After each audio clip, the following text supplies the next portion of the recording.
Good Good Rabbi. morning. Good morning, Rabbi. We're in Mishna is Nedarim, Perik Yud, Mishna Gibel. Okay, so now, as we said before, the previous Mishnah, we're talking about here, we're in a situation where a Nara was Mu'urasa, she was, as we use the word, betrothed to a man, and that man dies. So while the man was alive, both he and the father have to cancel her Nedarim together. They both have to agree to cancel it. And Mishnah previously said that if the Aris died, if the man who betrothed her died, her complete control goes back to the father to cancel. Now, the same thing would apply if, let's say, this person she was betrothed to divorced her. Once he's added a picture, she goes back to being completely under the domain of the father for canceling her Nedarim. So now the Mishnah says like this: Nadra, a Nara made a neder while she was Arusa, and she was betrothed. Okay, now her father heard about it. Okay, it's today, as we've said as we previously learned, a father or husband, if they're going to cancel the neder, they have to cancel it within the day that they heard about it. And what happened next is Niskar Shabbai Bayoim. She got divorced on that day. After the father heard that, on the very day, meaning Niskar Shabbai Bayoim, on that very day that the father heard about it, she became divorced. Right? At that point, who is now in total control of her Nedarim? The father. But guess what? Nisar Sabai Bayayim. On that same day, she became betrothed to a second man. New guy. Okay? So what do we have here? So we have here the Nara, she was betrothed to one man. That man, and she made a neder. The father heard about the neder. So the father's clock is ticking when it comes to, the time he has to cancel the neder. The Aris divorces her. And on that very same day, she becomes Muresis, betrothed to another person.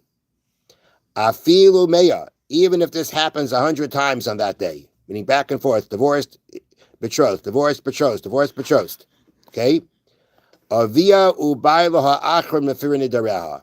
Her father and the final husband, the last husband, the most recent husband, the husband left standing, right? Mefirin nidareha, they both together cancel her nidarim.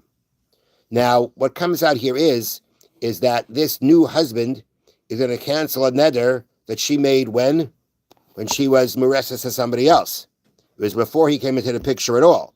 Nonetheless, at the end of the day, we say she's Muresis to this guy, and therefore now again, the canceling of the neder has to be done by both the new husband, the new Aris, and who we call the husband, because as we said until now, Erisin is more than just betrothal, more than just engagement. She's actually married, but not completely married. So the Mishnah calls it her husband. It's going to be the father and the last husband are going to cancel her vows. Zaklal, this is the rule. Kol shalayatzes rishus atzma sha'achas. If she has not gone into her own domain at one time, you will always have the situation of her father and the last husband annulling her vow. Now, what does it mean? As we said before, a girl leaves her father's domain fully when she either becomes a begeres, when she hits 12 and a half, or she performs nisuin. She becomes fully married. If she is merely betrothed and not married, and she is still a nara, she remains partially in her father's domain, and she fully returns upon being divorced. However, she entered her own. I'm sorry. So again, she is still a nara, right? If she was just betrothed, not married, and then the husband dies or the husband divorces her, she goes back to being fully into the domain of the father. But then, if she marries somebody else again within that same day, that person now becomes a partner with the father in canceling the vows. But the rule is that if at one point of time, this whole idea is only if at one point of time she didn't go into her own domain. What that means is, however, if she entered her own domain as a result of divorce, either because she was over 12 and a half or because she had been fully married, and she was then betrothed by another man, her Nedarim cannot be canceled at all. In this case, her father no longer has control over her Nedarim, and an Aris can never cancel his Arus's Nedarim on his own. Therefore, Nedarim cannot be canceled until she undergoes Nisuin, at which time her husband gains the right to cancel any Nedarim she makes. That means like this.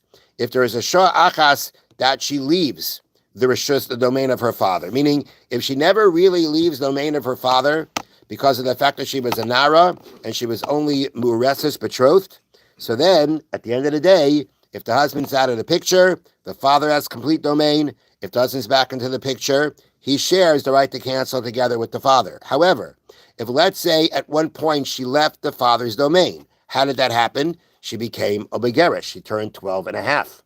Or even if she's still an ara, she's still at the age of 12. If let's say the guy actually finally married her, completely married her, brought her to the chuppah, and at that point she becomes completely married, even if he divorces her and she's still 12, at the end of the day, the father has no more jurisdiction over her Nedarim. There are two things that take a nara out of her, or a girl out of the domain of her father for canceling the Nedarim. Either she becomes a begeres, 12 and a half, or she becomes fully married. If after those points, now let's say she becomes fully married, or she becomes a begeres. So now, if she becomes a begeres, she's out of the father's domain. If she's a begeres and she's married and she remains with an uris, she remains in an uris doesn't have the power on his own to cancel an neder because he's not fully married to her. So until she becomes fully married to him, or if he divorces her to somebody else, no one's going to be able to cancel her nedarim. The father's out of the picture because either she was fully married or she's a begeres. The uris has no power to cancel a neder on his own. And only after they become fully married that he'd be able to cancel a neder on his own. So that's what the Mishnah says. The rule is, so again, just to sum it up, the Mishnah's case was, she made it ever she was in Arusa, the father heard about the neder, she got divorced that day from the Uris, and then she became, again, Muresis betrothed to somebody else. At those points of time, because we're talking about a Nara, we're talking about she was only Muresis, only betrothed. Then in those situations, if the husband's out of the picture, she's totally under the domain of the father. If any husband comes into the picture, then he is going to share the rights for canceling. And this is only as long as there didn't come a point of time where she was completely out of her father's domain. But if that did happen, that she is out of her father's domain at one point, either because she became a begeres over 12 and a half, or she became fully married to the guy, at that point of time, the father becomes out of the picture, and even if he divorces her after that, so if he divorces her and she's still 12, she's still out of the father's domain. That's what a full marriage does to a girl. And therefore, at that point, if she becomes Muresis to somebody else, because the other guy divorced her, she may have been fully married, then she became divorced, and then she becomes Muresis to somebody else, the father's out of the picture, the person, the Aris who betrothed her, has no power to cancel the neder on his own, and the neder will remain, will remain. When she hits the point of now becoming fully married to this guy, then already that person will have the ability to cancel her nedarim. Have a wonderful day. Thank you, Rabbi.